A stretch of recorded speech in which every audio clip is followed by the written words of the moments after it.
Alright, hello Squiddos, hello YouTube. I'm gonna show a couple games. I wanted to go through a couple of replays of a few games where I was able to extend the clam basket, and because I was able to extend that, we ended up either getting a knockout or we ended up getting a lot more points than what we would have normally if I just didn't hold on to a couple clams after throwing a couple into the basket.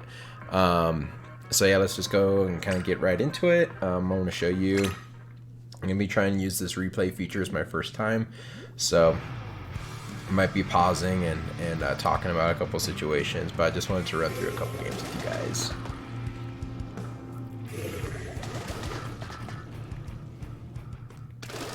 So first off, I guess like with their team comp, right, they have a Dooley Squelchies, a Machine. Those two are going to probably play like your support roles, probably with your Stamper. At least on our side, we're going to be able to push in really well with the Brother, and then that Splatling on our side is going to just play a nice backline for us.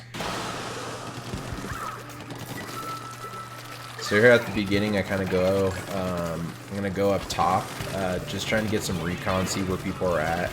I see two of them are down in the right now, one on the left. Get just a nice little early pick there. Notice that this Splatana's over on the right, who's pressuring me up top, so I was kind of staying there.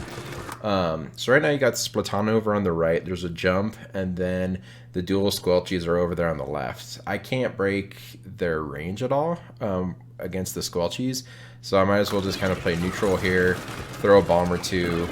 There's no reason, I can't really push in there. There's three over there on the left, so I'm trying to get some Zuka, got a nice pick, you know, hopefully I can get another one right over there on the right.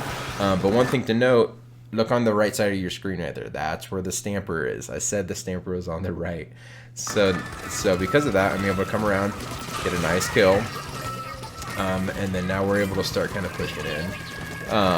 So again, the Squelchies are already ranging me out, so I'm not going to pressure in unless I got my Splatling here with me. They are all right there, so backing up a little bit. So again, we're going to push in with our Umbrella. I'm going to probably go, it looks like I'm going to be going left, which isn't too bad. But get a nice pick on the clam, get a nice pick up there, which isn't too bad. So one of the things I want to focus on here is notice how I had 7 clams or so, and I'm keeping this one clam right here, because look at how far back these other clams are, right? Like, I end up getting another clam, but look how far back. Like, my team needs some help here, so Zukaing, trying to get just holding the clams as long as I possibly can to give this person, look, he ends up getting time to throw a couple more clams in, which is amazing, all because I was holding on to that one clam. Yep, so we ended up getting a couple more in. Look at that. We ended up extending the push all the way up to 20 just because of that. Alright, so upon defense, I was just being greedy here, trying to get some more clams in, but it ends up not working out. So it's okay if they end up breaking here, right? Because they're at 100, we're at 20. One break isn't bad, but we just can't get a wipeout. That's my main goal right here. So you're seeing me play extremely safe, watching the Booyah Bomb, seeing the person coming in, get a nice assist there. See another person on the right. Remember Ninja Squid, so the Stamper shot came in, right, and then I was able to remember that Stamper had Ninja Squids, so got to shoot the trail, of course, because it's just like a curling bomb. Alright, so from here, we're going to probably swap to the overhead view, I think.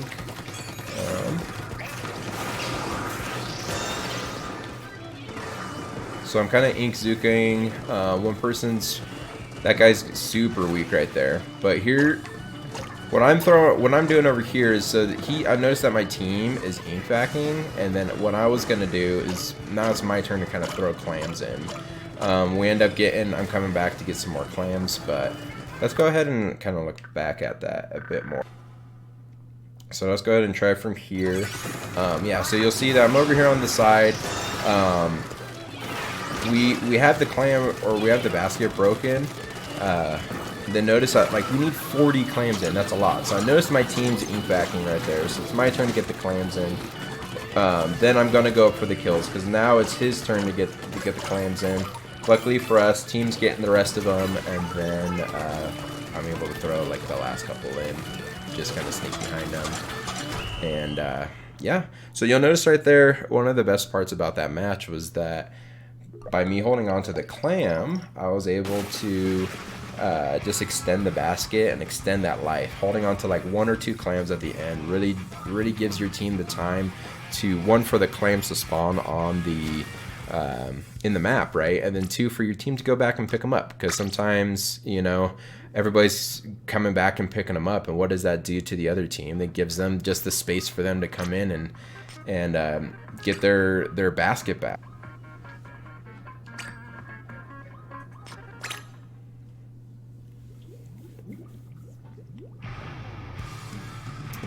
Alright, on this one I just kind of want to show the very similar thing, how playing with team and really sharing your clams. Clam Blitz is a mode that I think a lot of people don't understand.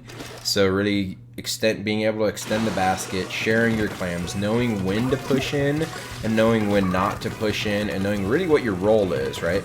Like you'll notice at the beginning of this match, I only got 6 kills this match, so I'm not doing a lot of killing, but I'm able to really play the objective for team, and I know what my role is on the team.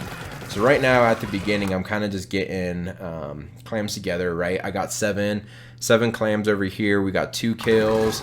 Now we got 3 kills, but you'll notice that I never really knew where anybody was at, right? So all I know right now is that the dualies are alive, and I know that 3 people are down, and we should be pushing. So I see the dualies, and one of the things that you're not going to be able to see right now, until now, is that super sneaky bomb right there on the wall. So a lot of people, I think, would just kind of rush in. I'll end up getting this kill, and I think a lot of people would just rush in. But it's always good to kind of check for those bombs first. Waiting like that really allowed, even though I died right afterward, it would allow me to be set up better, and I could have maybe got a kill or 2 afterwards, right? So our push here just kind of stops afterwards, which isn't a bad thing. There's no reason for me to jump in. They have all of their people, right? Like, yeah, I have Ninja Squid, but there's still no reason to jump in. That was lucky. He kind of just squid rolled right into me, which was kind of nice. That reach slider was pretty bad. But okay, so we got another push, hopefully, but I end up kind of dying here. If I'm gonna look at what team's doing right here. So they cleaned up, and then not only are they throwing it, because we're kind of pushing, they threw both clams towards the basket. So when I ended up jumping in, I was able to kind of throw one in. This guy up here, notice what the blaster's doing this whole time. He's biting, he's waiting patiently. He waited so much that he was able to, even though he died, he was able to get somebody else, was able to jump in. Now they're getting clams. And what they're doing is they're creating more time for me. Look, I'm coming over. Now I'm throwing a couple clams into. Wasn't able to get anything else off of that, but I really was able to kind of capitalize just because of that play right there, right? And just playing a little bit patient really goes a long time, or really goes far. So here I am on the defense. Do not reach slider in the basket, please. If you're reach sliders, just do not do that. Unless you got a team to immediately back you up. A lot of the time you're just asking. There's just too much lag after the reach slider ends. So I get a nice kill here. I'm sharing, so definitely share clams to your friends, right? You'll notice that I'm not in a good position. So what am I contributing there, right? I'm not in a good position.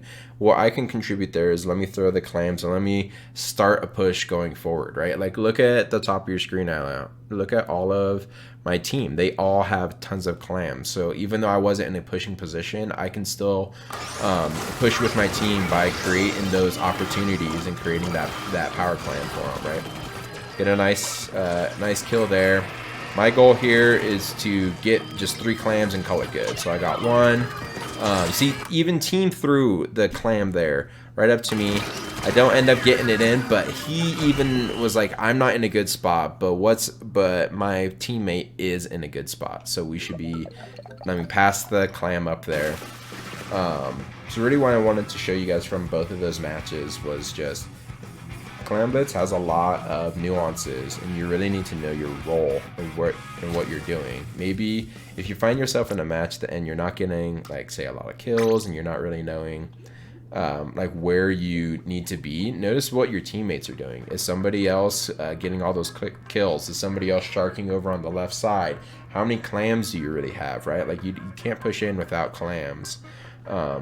So hopefully those two games were kind of beneficial. Let me know in the comments below.